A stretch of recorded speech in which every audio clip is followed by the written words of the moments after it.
Jeunes de la Croix-Rouge. Union des cœurs d'un soldat Assane. Jeunesse de la Croix-Rouge. Un fraternel soldat pour le bien de tous les peuples. Jeunesse de la Croix-Rouge. Les filles de malades sont mes frères, l'offre les peuples, mes cousins. Jeunesse de la Croix-Rouge. Mon action sans frontières, ma race universelle, ma patrie et le monde. Jeunesse de la Croix-Rouge. Mon devoir est bien, ma conduite est exemple pour tous. Jeunesse de la Croix-Rouge. Le mal de chacun est le mien, mon bonheur partage avec mes frères. Jeunes de la Croix-Rouge. Sénégalais, je dois être modèle disponible, je dois être servile de tout entier. Jeunes de la Croix-Rouge. Union fraternelle soldat pour le bien de tous les peuples. C'est ce principe. Humanité. Humanité.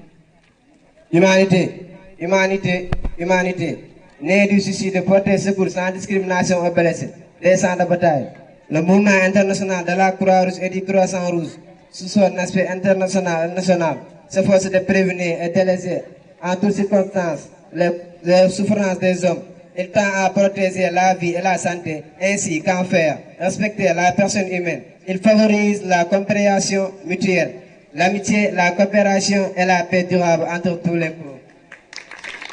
Impartialité, impartialité, impartialité. Il ne fait aucune distinction de nationalité. Monsieur le préfet, monsieur le représentant du préfet, monsieur le représentant du conseil départemental, madame le maire, monsieur le représentant du curé, les chefs de services départementaux, les chefs de services départementaux, membres du CDD, monsieur le directeur de l'école El Hadj Alioune Diop, chers invités, chers volontaires, nous sommes heureux de vous compter parmi nos invités à l'occasion de cette journée marquant la date d'anniversaire de la naissance de Henri Dunant, père fondateur du mouvement international de la Croix-Rouge et du Croissant-Rouge. Le 8 mai est la journée mondiale de la Croix-Rouge et du Croissant-Rouge.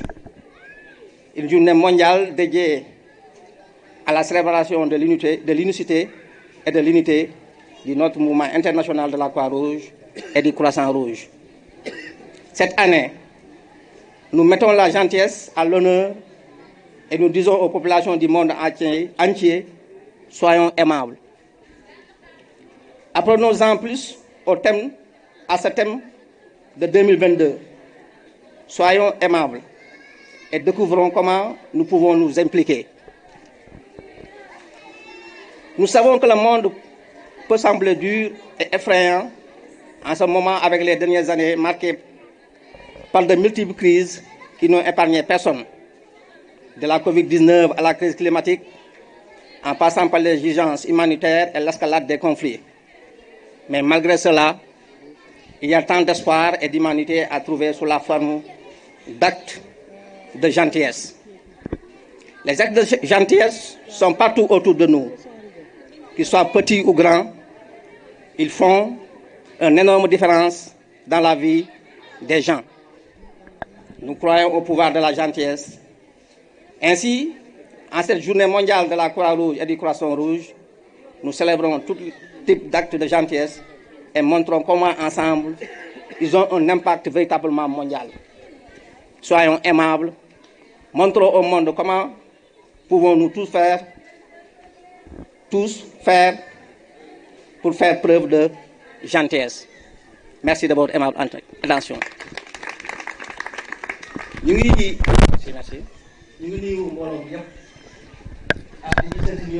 ci turu conseil municipal bi yëpp maa ngi leen nuyu di leen sargal di sant ñëpp di nuyu bu baax tamit kilifa yi fi nekk yëpp bu ma limee mën naa juum mais kilifa yi fi nekk ñëpp ku ci nekk maa ngi lay nuyu di la ziar bu baax di sargal bu baax le président Mamadou Ndiaye di nuyu tamit bu baax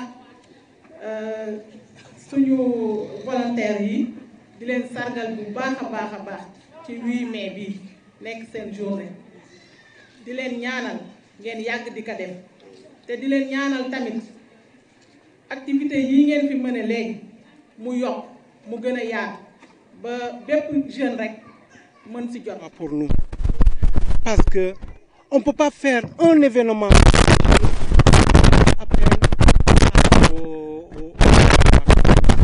aujourd'hui. C'est le moment pour vous dire merci, un grand merci à tout ce que vous faites. Vous êtes en train de faire pour la nation sénégalaise.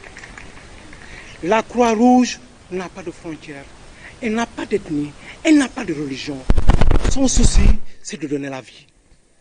Et je demande à tout un chacun, les pères de famille, les mères de famille, de donner la chance à leurs enfants de venir suivre ce mouvement. Parce que c'est là où on cultive l'universalité. Quelqu'un qui cultive l'universalité n'a pas d'animosité pour une autre personne. Le Sénégal, c'est un beau pays. Nous qui avons eu la chance de faire d'autres pays, on sait qu'est-ce que c'est le Sénégal. Cette joie et cette envie de vivre en commun. Et je vous dis, mes chers enfants, merci, un grand merci, et venez toujours répondre à vos responsables. Merci.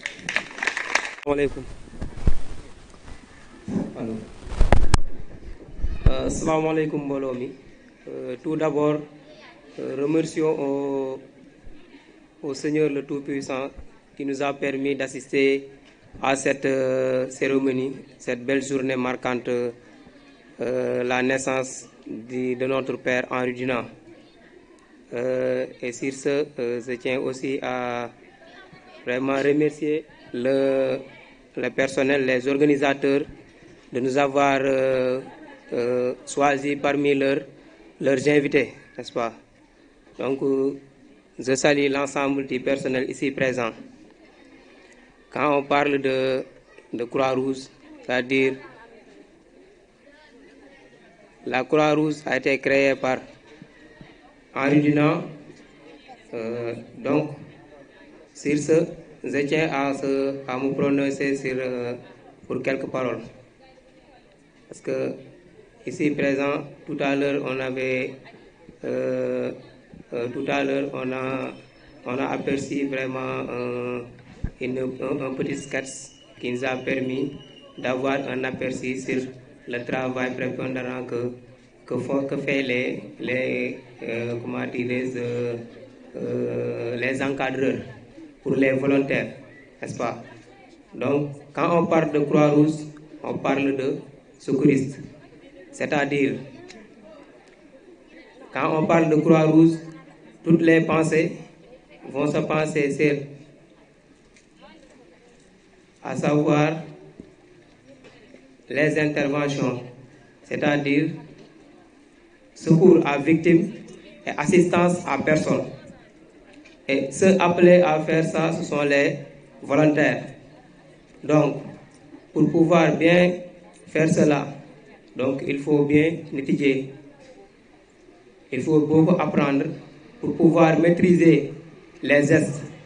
Parce que le secouriste, c'est une personne entraînée, formée à la prise en charge d'une ou plusieurs victimes. Autorité yi fi teew, autorité élu local ak autorité chef de service yi fi teew, nuyu aussi les membres de la Croix-Rouge, nuyu les volontaires ak ñëpp ñoo xam ne teew nañ fii ci ndaje mi.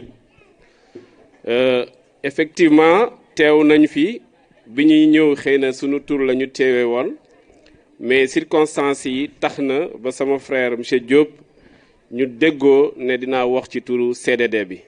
Donc damay njëkk a wax ci turu CDD bi, en l'occurrence le président muy préfet, delluwaat wax ci sama tur parce que xëy na li ñuy def lii war naa ci mën a wax. Donc ci turu préfet, en tout cas mu ngi gërëm Croix-Rouge par rapport ak liggéey bi ñuy def. Je crois que bi ma fi ñëwee 2019 ba tey musuñu woote benn ndaje boo xam ne Croix-Rouge préfet boolewu ko ci ndaje bi. Donc loolu day firndeel ne autorité administrative à la tête le préfet xam nañu liggéey bu Croix-Rouge di def fii ci département bi, au-delà du département au niveau national, au niveau international, parce que xam nañu lan mooy principe Croix-Rouge. Donc ñu ngi leen di sant ci turu préfet di wax ne sànq curé bi wax na wala la kii la ki fi ñëwoon wax au nom de la communauté, amul ndaje bi ngay woote foo xam ne ay mbooloo dinañ fa daje fekk doo fa gis waa Croix-Rouge mënul nekk en tout cas ku ko def aussi def nga erreur parce que Croix-Rouge liggéey bi muy def dafa am solo sur le plan international donc ne serait-ce que par rapport à cela ñu ngi leen di sant di gërëm par rapport ak lépp loo xam ne yéen a ngi koy def ci turu autorité administrative yi donc xam njëriñ bi ngeen di def moo tax autorité bi daal di wax ne tout le CDD bi ñu président bi waxee dañoo concerté wu ñu ne dafa am ñoo xam ne dañoo war a ñëw teewal CDD bi fii te xam naa ne tamit budul woon lu mu tombee bés bi préfet ci boppam war na fi mën a teew parce que am na ci importance boo xam ne accordé na ko ci Croix-Rouge lu muy def ci biir au plan international. Deuxième raison peut-être que bi ma war a wax par rapport ak li Croix-Rouge di def man dama bokk ci ñoo xam ne dañoo gëm Croix-Rouge liggéey bi muy def sànq xale yi def nañ ci benn sketch di wax ne kër gu nekk war nañ fa am benn koo xam ne jàng na principe secourisme loolu dama bokk ci ñoo xam ne dañoo sont convaincus de cela ba tax na am na feneen fu ma nekkoon waxtaanoon na ak waa Croix-Rouge ba école bu nekk lu mu tuuti tuuti mu am ñaar wala ñetti nit ñoo xam ne dañ leen di former ci loolu parce que àdduna day doxee noonu dafa am loo xam ne bu xewee day bette il faut koo xam ne mu ngi fii koo xam ne taggan nañ ko ci loolu mu war a mën a jël les premiers secours avant l'arrivée des sapeurs pompiers wala ak ñeneen ñoo xam ne personnel assermenté donc loolu man daal maa ngi lancer un appel pour que ñu xool avec la Croix-Rouge avec les établissements les écoles nan la ñu mën a defee ba école bu nekk lu mu tuuti tuuti mu am 3 ou 4 wala 5 personnes yoo xam ne dañ leen di tàggat